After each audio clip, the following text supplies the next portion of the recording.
So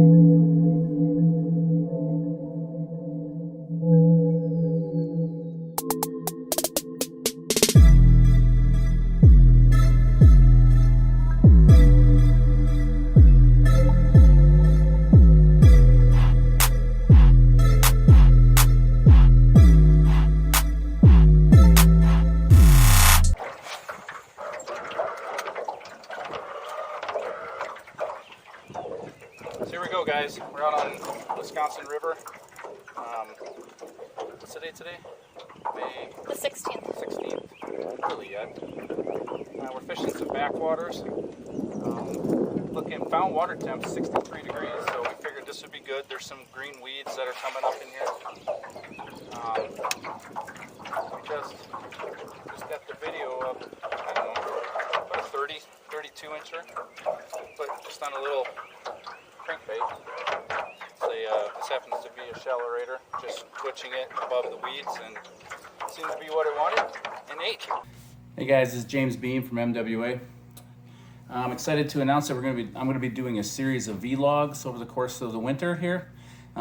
Basically, it'll be a good way to help me share some tips and tricks that produce some fish over the course of the last year. One of the key things that helps me remember how each fish was captured, what worked and what didn't work, and actually helps looking back over the years, is to use a fish log. So, Reign Supreme turned me on to a fish log a number of years ago, and I've been utilizing it ever since. My fish log is pretty simple, just an Excel spreadsheet that has a date, the time, the body of water, the structure, the weather, the water temp, the lure, and then obviously the fish description. So I use that as looking back over the years to see what worked, see what didn't work, and also to just kind of memorialize and kind of keep track of what when the fish were caught and under what conditions, and those details can help you be more successful and repeat success from year to year. So as you saw in the on the video intro to this, I kind of did a on the water brief description of what worked out there.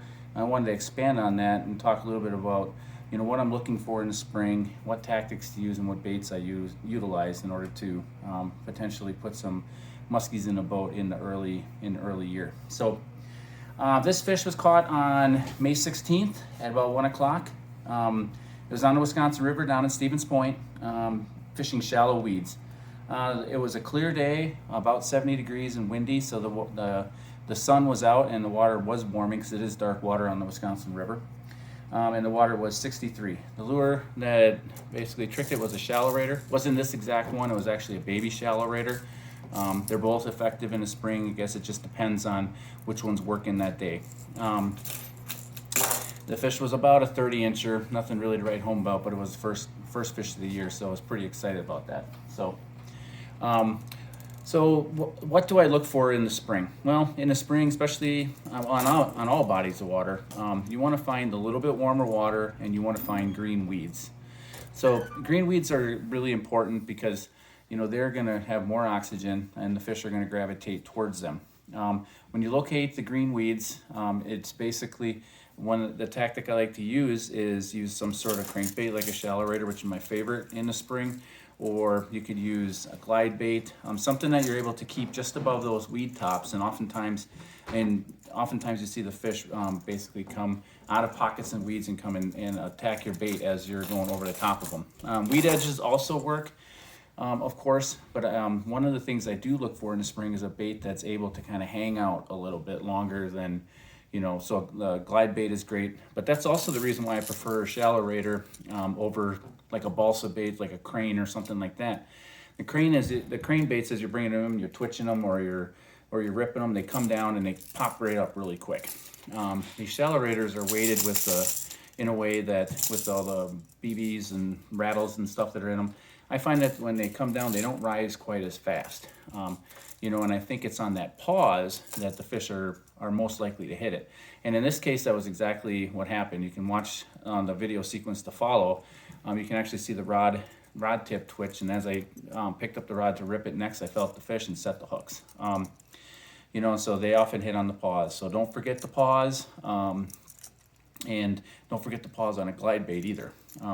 So some of the tactics that I like to use using shallow raiders is you'll sit and you rip these baits. You want to get them down there a little bit, and you'll feel them tick the weed tops. Then you stop, let it slowly rise. Rip it down, tick the weed tops, stop, slowly rise. Rip it down, stop, and slowly rise. Then always do a figure eight.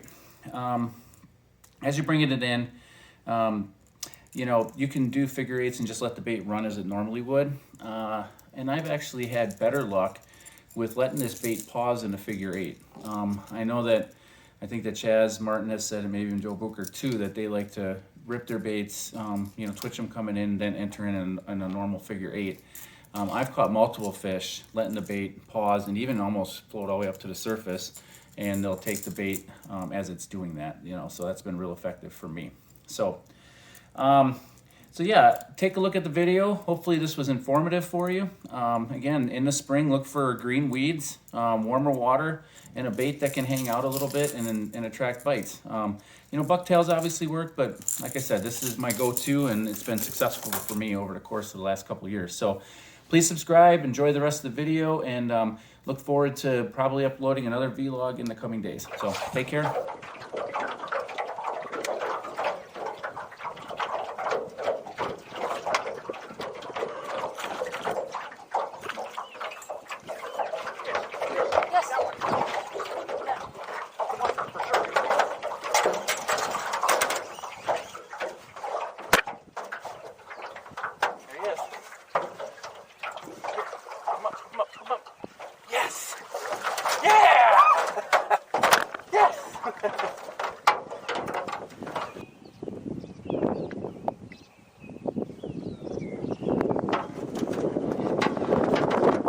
Grab a picture? Yep. Here we go, guys. First muskie of the year. Awesome. Good job. Good job, sir. Good job, James Bean.